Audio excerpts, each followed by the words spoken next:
Akala ko, perpekto na ang buhay ko kasama ang asawa kong si Isabel. Pero nagbago ang lahat nang bigla niya akong akusahan ng pangangaliwa, isang paratang na walang katotohanan. Ang plot twist, ang nanay niya mismo ang nagbunyag na sikreto niya sa akin. Ngayon, gusto ng mga biyenan ko na manahin ko ang 2 milyong halaga ng yaman nila, habang tinatalikuran ang sarili nilang anak. Isabel at ako ay kasal sa loob ng 1 taon. Pero nitong mga huling buwan, nag-file ako ng divorce matapos kong matuklasan na may relasyon siya sa isa sa mga katrabaho niya. Ang mas nakakagulat, ang mismong mga magulang niya ang nag-udyok sa akin na tapusin na ang relasyon namin. Si Isabel ay nag-isang anak ni na Tito Victor at Tita Leila, mga milyonaryong nagmamay-ari ng isang malaking kumpanya ng gamot dito sa bansa. Nagkakilala kami ni Isabel sa isang dating app, ilang taon na ang nakalipas. Maganda ang naging takbo ng unang dati namin, at simula noon, naging kami na. Matapos ang 1 taon ng pagsasama sa isang bubong, nagpropose ako sa kanya at agad kaming nagpakasal. Simula sa pool, magaan na ang loob ko kina Tito Victor at Tita Leila. Lagi nila akong tinatrato na parang tunay na anak, at minsan nga, pabiro pang sinasabi ni Isabel na ako raw ang anak na lalaki na hindi nila nagkaroon. Totoo nga iyon, sobrang bait nila sa akin, at kahit na napakayaman nila, nanatili silang mapagkumbaba. Isa ito sa mga dahilan kung bakit sobrang narerespeto ko sila. Lumaki ako sa isang pamilyang hindi ganoon kaayos. Ang mga magulang ko, kahit hindi na nagmamahalan, pinili pa ring manatiling kasal para lang sa akin. Aw-aw silang nagtatalo, at walang sinuman sa amin ang totoong masaya. Kahit ngayon na matanda na ako, ganun pa rin ang sitwasyon namin. Kaya noong natagpuan ko ang pamilya ni Isabel, pakiramdam ko ay nahanap ko ang pamilya na matagal ko nang hinahanap. Ngayon, nandito ako sa isang sitwasyon na hindi ko inasahan. Gusto ng mga biyenan ko na sa akin ipamana ang malaking bahagi ng kanilang yaman dahil sa pagtataksil na ginawa ni Isabel. Sinasabi nilang karapat-dapat akong bigyan ng kompensasyon sa sakit na dinanas ko. Pero ito ang tanong ko, tama bang tanggapin ko ito? Alam ko na galit si Isabel sa desisyon ng mga magulang niya, at sa totoo lang, ito ay mana na dapat sanay sa kanya. Humingi ako ng legal na payo at nalaman kong napakalaking halaga ang pinag-usapan dito. Kung tatanggapin ko ito, mawawala kay Isabel ang milyon-milyong halaga na sa kanya dapat napupunta. Hindi ko alam kung anong gagawin ko. Mahal ko pa rin si Isabel, kahit nasaktan niya ako ng ganito. Pero sa tuwing naalala ko kung paano ako kinausap ni na Tito Victor at Tita Leila tungkol sa pagtataksil niya, bumabalik ang sakit. Nalaman nila ang tungkol sa pagtataksil ni Isabel dahil nagtatrabaho siya sa kumpanya ng kanyang ama bilang recruiter. Napansin nilang madalas siyang magtagal kasama ang isa sa mga bagong empleyado. Doon nila nabuo ang hinala, at nang kinumpirma nila ito, hindi na nila pinalampas. Alam mo, ang nakakabahala talaga ay ang katotohanan. Yung lalaki na ka-affair ni Isabel ay masyadong bata. Kakagraduate lang niya sa college at 22 anyos pa lang. Nga, legal ito, pero parang ang weird na kahit kasal na siya at mukhang masaya naman, kailangan pa rin niyang maghanap ng pagmamahal sa labas ng relasyon namin. Napansin ng mga magulang niya ang lumalalim na closeness nilang dalawa. Minsan nga, tinanong nila si Isabel tungkol dito, siguruhing wala naman talagang masama. Pero sabi niya, magkaibigan lang daw sila. Malapit lang daw sila at nagkakasundo. Wala raw ibang nangyayari. Pero syempre, alam ng mga magulang niya na hindi lang ito simpleng pagkakaibigan. Bukod sa masama ito sa relasyon namin, delikado rin para sa kumpanya. Nasa mas mataas na posisyon si Isabel kaysa sa lalaki, kaya kung magkasiraan man sila, pwedeng gamitin iyon ng lalaki laban sa kumpanya at magsampa ng kaso. Ilang bises siyang tinanong ng mga magulang niya kung may dapat ba silang alamin tungkol sa relasyon nilang dalawa. Lagi niyang sinasabi na professional lang daw iyon at walang iba. Pero kahit anong pilit nilang maniwala kay Isabel, hindi nila magawa. Pinagbabawalan na nila siya, pero hindi siya nakikini. Dumating pa sa punto na nakikipagkita siya sa lalaki sa labas ng trabaho. Noong una, hindi nila sinabi sa akin kasi iniisip nila na hindi na nila trabaho makiala. Posible daw na simpleng pagkakaibigan lang talaga iyon. Pero nang makita nila na lumalala ang sitwasyon, napagdesisyunan nilang kumilos. Kumuha sila ng private investigator para sundan si Isabel. Mayaman sila, kaya hindi problema ang pera, at nakahanap sila ng profesional para gawin ang trabaho. Ang resulta, nalaman nilang palaging bumibisita si Isabel sa bahay ng lalaki pagkatapos ng trabaho.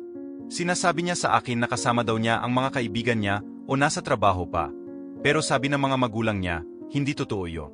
Halos araw-araw, pagkatapos ng trabaho, dumidiretso siya sa bahay ng lalaki at doon nagtatagal ng ilang oras bago umuwi. Alam naming lahat kung anong ibig sabihin nito. Kung nagsisinungaling siya sa akin, malamang may nangyayari talagang hindi dapat. Masakit, sobrang sakit, lalo na dahil mahal ko si Isabel. Hindi ko maiwasang masaktan sa katotohanang niloloko niya ako at nagsisinungaling sa akin sa loob ng ilang buwan.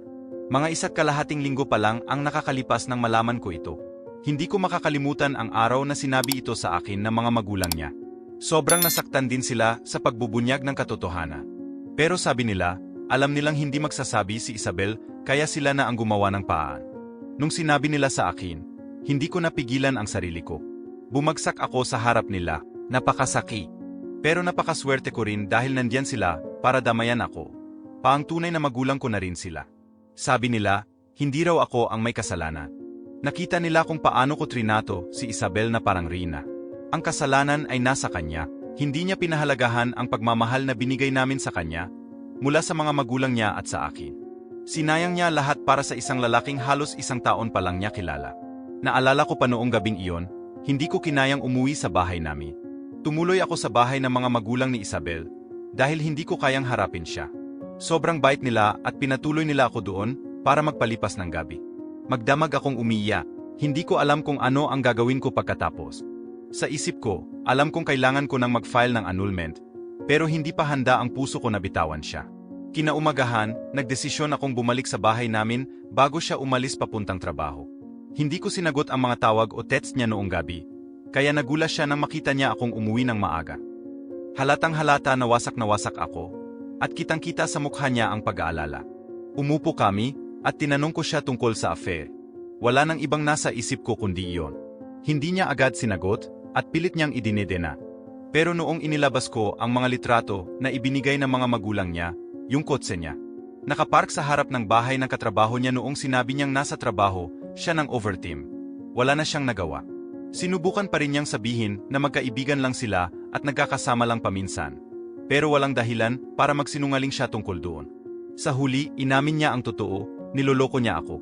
Noong sinabi niya iyon, paang bumagsak ang mundo ko. Mas masakit pa kaysa noong una kong nalaman mula sa mga magulang niya.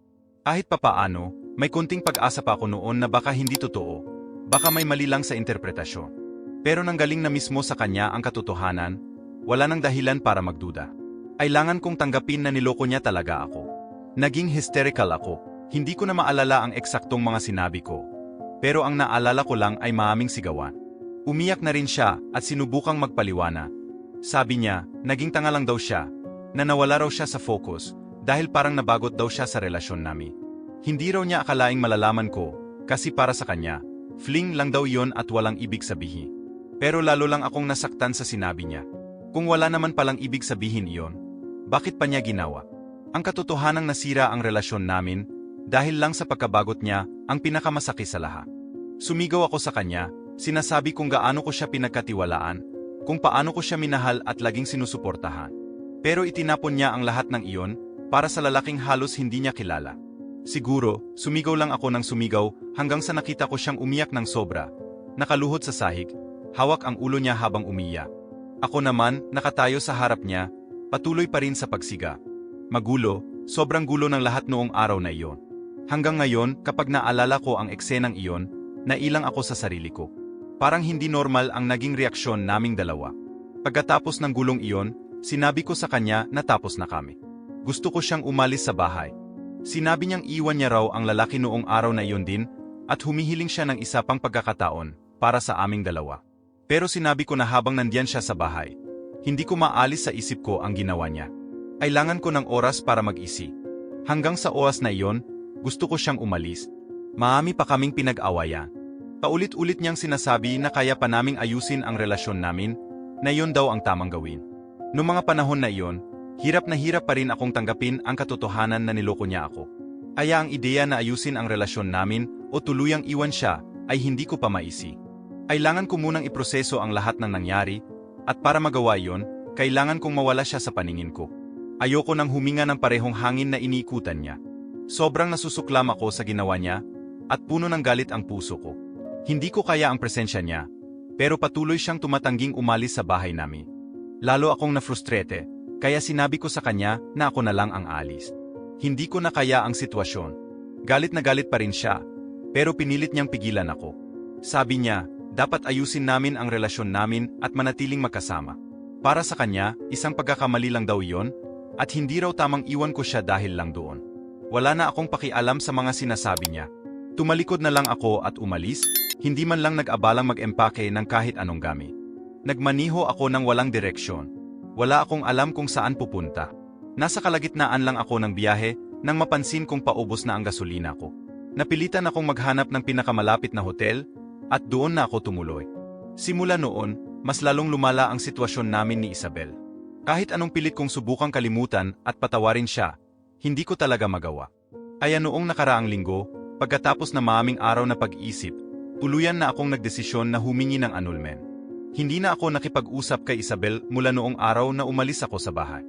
Kahit na ilang bisis niya akong tinatawagan at tinitext, hindi ko sinasagot. Ang totoo, wala na akong gustong sabihin sa kanya. Ang ginawa niya ay hindi isang bagay na kaya kong patawarin o kalimutan. Sa kabila ng lahat, nanatili akong nakikipag-ugnayan sa mga magulang niya. Aw-aw silang nagtetext para kamustahin ako, para masiguro nilang okay ako. Naging sandalan ko sila sa panahong ito, lalo na noong hindi ko nakuha ang suporta mula sa sarili kong pamilya. Nang ikinuwento ko ang sitwasyon ko sa mga magulang ko, ang sagot lang nila ay, gawin mo kung ano sa tingin mo ang tama. Napaka-generic at walang kwenta. Kaya mas pinili kong kausapin ang mga magulang ni Isabel. Marami siguro ang mag-isip na kakaiba iyon, pero naging malapit talaga ako sa kanila, at sa tingin ko, walang mali doon. Pagkatapos kong magsampa ng annulment, mas lalo pang dumalas ang mga mensahe ni Isabel. Pero hindi ko binuksan ang kahit alin sa mga chat niya. Insilent ko na rin ang notifications niya para hindi na ako maistorbo. Pero kahit na hindi ko siya kinakausap, hindi ibig sabihin na naka-move on na ako. Masakit pa rin ang lahat. Bukod sa problema sa relasyon namin, nadagdagan pa ang stress ko dahil sa trabaho. Kailangan kong mag-leave nang hindi maipaliwanag ang dahilan. Pero paubos na ang leave credits ko. Sinabihan ako ng employer ko na kung hindi ako makakapasok sa trabaho sa mga susunod na araw, mapipilitan silang tanggalin ako. Napakalaki ng gastos ko dahil sa annulment at kailangan ko pang maghanap ng bagong matitirahan. Lahat ng problema, sinasabi ko sa mga magulang ni Isabel. Hindi pa humingi ng tulong, pero para lang may makausap. Ang hindi ko inakala, handa pala silang tumulong. Sinabi nila sa akin, kami ang mag-ayos nito para sa'yo, dahil kasalanan ito ni Isabel. Wala akong ideya kung ano ang plano nila. Pero makalipas ang ilang oras, sinabi nila na kailangan kong pumunta sa bahay nila agad. Nandun si Isabel, at gusto nilang mag-usap kami. Hindi ko alam kung paano ko haharapin si Isabel. Ayoko talaga siyang makita, pero sinabi ng mga magulang niya na kailangan kong subukan para ayusin kung sino ang mananatili sa bahay namin. Hindi raw tamang mawalan ako ng trabaho dahil sa sitwasyon na ito. Sa huli pumayag ako. Kinakabahan ako habang papunta sa bahay nila. Ayokong ipakita kay Isabel na nerbiyos ako, kaya sinikap kong magmukhang kalmado. Pagdating ko doon, walang nagsalita sa unang mga minuto. Umiiwas kaming dalawa kahit sa tingin ng isa't isa. Hanggang sa mismong mga magulang niya na ang nag-umpisang magsalita. Iminungkahi ng mga biyenan ko na manatili ako sa bahay namin. Si Isabel daw ang pwedeng tumuloy sa kanila dahil lahat naman sila ay nagtatrabaho sa isang lugar, kaya hindi magiging problema para sa kanya. Pero kung mapipilitan akong iwanan ang bahay, baka mawalan ako ng trabaho, kaya kailangan ko talagang manatili. Biglang naging kakaiba ang takbo ng usapan. Si Isabel, sa halip na umamin at humingi ng paumanhin, nagsimulang magali. Sabi niya, hindi niya maintindihan kung bakit siya ang kailangang mag-sacrifice ng ganito. Ayon sa kanya, kasalanan ko raw ang nangyari sa amin, kaya't wala siyang nakikitang dahilan para siya ang magdusa. Tapos, tinawag pa niya akong traitor sa harapan ng mga magulang niya. Lahat kami nagula, napatitig na lang ako sa kanya, naghihintay ng paliwana. Mukhang seryoso siya sa sinasabi niya, kaya't naghintay ako, umaasang may basehan ang mga sinabi niya. Pero mabilis kong napagtanto na panibagong kasinungalingan na naman ang niluluto niya. Ang mas masahol, hindi niya alam na ang mga magulang niya mismo ang nagsabi sa akin tungkol sa affair niya. Akala siguro niya nag-hire ako ng private investigator para kumuha ng ebidensya. Kaya nagsimula siyang mag-imbento ng kwento. Inakusahan niya akong may relasyon daw ako sa isa naming kaibigang baba. Sabi niya, palagi raw akong swi sa babaeng iyon tuwing nagkikita kami sa mga gathering. Dinala pa niya ang ilang larawan na halatang inedi. Pinapakita raw ng mga iyon na lumalabas kami at kumakain sa mga romantic na lugar. Dagdag pa niya, kaya lang daw siya nagkaroon ng affair ay dahil sa pagtataksil ko. Nasaktan daw siya nang malaman niya ang tungkol sa akin at sa kaibigan namin, kaya tumatol siya sa katrabaho niya bilang ganti. Noong sinabi niya iyon, alam kong desperado na siya. Nagpapakalunod siya sa kasinungalingan para lang mabawi ang suporta ng mga magulang niya. Pero hindi iyon naging magandang plano. Halos agad, sumigaw ang nanay niya, "Hindi kami tanga, Isabel." Hindi nila matanggap ang sinabi niyang iyon, lalo na't napaka-obvious ng pagkakagawa sa mga ebidensya niya. Tumitig sa kanya ang tatay niya at sinabing, "Paano mo nagawang bumaba ng ganito?" Doon na nila sinabi ang totoo. Sila mismo ang nagsabi sa akin tungkol sa affair niya at nagbigay ng mga lawan. Walang dahilan para magpanggap pa siya. Tumigil sa gali si Isabel at natulala. Kitang-kita sa mukha niya ang pagkagulat at alam kong hindi niya iyon inaasahan. Nagali si Isabel, sinabing pinagtaksilan siya ng sarili niyang mga magulang. Tila mas nasaktan siya sa ginawa ng mga magulang niya kaysa sa paghihiwalay naming dalawa. Sinabi niyang palagi raw akong paborito nila at kahit anak nila siya, mas pinili pa nila akong protektahan. Ang sagot ng tatay niya, "Anak kita, pero mali ang ginawa mo at hindi namin kayang suportahan ang ganito." Umalis si Isabel ng galit na galit, nagsabing ayaw na niyang makipag-usap sa sinuman sa amin. Hindi ko may tatanggi, kahit papaano, nakaramdam ako ng awa. Ang sakit siguro ng pakiramdam na kahit mga magulang mo ay hindi pumapanig sa iyo. Matapos magkalma ang lahat, sinabi ng mga biyenan ko ang isang bagay na hindi ko inaasahan. Nais daw nilang baguhin ang mana nila. Gagawin daw nilang ako ang nag-isang tagapagmana, dahil sa tingin nila, hindi karapat-dapat si Isabel. Nabigla ako, hindi ko alam kung ano ang sasabihin. Napakalaking desisyon nito, pera ito na maaring para kay Isabel, at kung tatanggapin ko, paang tinatanggal ko rin ang karapatan niya bilang anak nila. Sinabi ko sa kanila na kailangan kong pag-isipan. Hanggang ngayon, hindi ko pa rin alam ang gagawin. Tama bang tanggapin ang alok nila? O mali na kunin ito mula kay Isabel, kahit sa kabila ng lahat ng ginawa niya. Update #1. Maraming salamat sa inyong lahat na nagbigay ng suporta at komento sa kwento ko. Sa biyaya ng Diyos, mas maayos na ang pakiramdam ko. Nakausap ko na rin ang ilang malalapit kong kaibigan tungkol sa sitwasyon. Sabi nila, dapat kong tanggapin ang alok ng mga magulang ni Isabel na gawing tagapagmana ng kanilang ari-arian. Para sa kanila, ang ginawa ni Isabel sa akin ay sobrang gulo, at kung gusto ng mga magulang niya na itama ang sitwasyon, bakit hindi ko hayaan? Pinaalala rin nila na hindi lang niya ako niloko, pero pilit pa niyang pinalabas na ako ang may kasalanan. Ginamit niya ang mga lawan at kasinungalingan para pagtakpan ang ginawa niya. Kung hindi lang nalaman ng mga magulang niya ang totoo, baka naniwala rin sila sa kanya. Nang makita ko na hindi siya titigil sa pagsisi sa iba, napagtanto ko na hindi ko kailangang magpakumbaba para lang patahimikin siya. Napagdesisyunan ko na hindi ko tatanggihan ang mana. Hindi niya inisip ang nararamdaman ko noong niloko niya ako. Kaya hindi ko kailangang mag-alala sa desisyon kong ito. Kung may galis siyang nararamdaman, dapat niyang ituon iyon sa mga magulang niya, hindi sa akin. Ngayong araw, kinausap ko na ang mga magulang ni Isabel at sinabi kong handa na akong tanggapin ang kanilang alok. Masaya sila at sinabing ito na ang paan nila para maitama ang nangyari. Isinalaysay nila na pagkatapos ng aming pagtatalo sa bahay nila, tumigil na si Isabel sa pakikipag-usap sa kanila at binablock sila sa lahat ng paraan. Bukod pa doon, nag-resign siya sa trabaho at hindi na pumasok simula noong araw na iyon. Sobrang nagulat ako dahil alam kong siya ang tinutulungan ng ama niya na pamahalaan ang kumpanya para sa hinahara. Ngayon, kailangan na nilang maghanap ng bagong mamumuno. Narinig ko ang lungkot sa boses ng ama niya habang kinukwento ito. Kahit na sobrang galit at dismaya niya, alam kong mahal na mahal pa rin nila si Isabel dahil siya ang nag-isang anak nila. Ngunit pa sa kanila, mas mahalaga ang tama kaysa sa pag-spoil sa anak. Ang tapang nila at kakaunti lang ang mga magulang na kayang gawin ang ganito. Pumunta ako bukas para dalawin sila. Alam kong kailangan nila ng kasama sa ganitong panahon. Update. Ilang linggo na ang lumipas mula noong iniwan ko ang bahay namin. Pansamantala akong tumira sa isang hotel. Malungkot man, natanggal ako sa trabaho. Pero mabuting balita na rin na nakuha ako ng ama ni Isabel na mas magandang posisyon sa kumpanya ng kaibigan niya. Umaangkada na rin ang proseso ng annulment. Sa bawat usapan namin ni Isabel kasama ang mediator, sobrang tense ang atmosphere. Hindi ko siya kayang tingnan ng diretso, lalo na't may narinig akong nakipagrelasyon na siya uli sa lalaking iyon at tumira na kasama niya.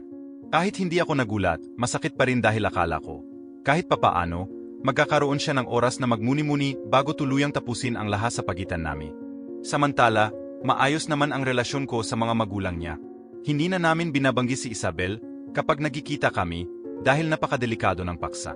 Masakit, Pero masaya akong may pamilya pa rin ako sa kanila. Plano nilang baguhin ang testamento nila kapag natapos na ang annulment. Hindi raw malalaman ni Isabel ang desisyon nila hanggang matapos ang lahat. Sa ngayon, nagsasama-sama kami para suportahan ang isa't isa. Umaasa kong isang araw, gagaan din ang lahat ng ito. Ano sa tingin nyo? Ano ang gagawin nyo kung kayo ang nasa sitwasyon ko? Huwag mahiyang magbigay ng opinyon sa comment section. Kung nagustuhan nyo ang kwento, mag-subscribe na at i-like ang video para sa mas maraming kwento ng tunay na buhay dito sa ating channel. Maraming salamat sa inyong suporta.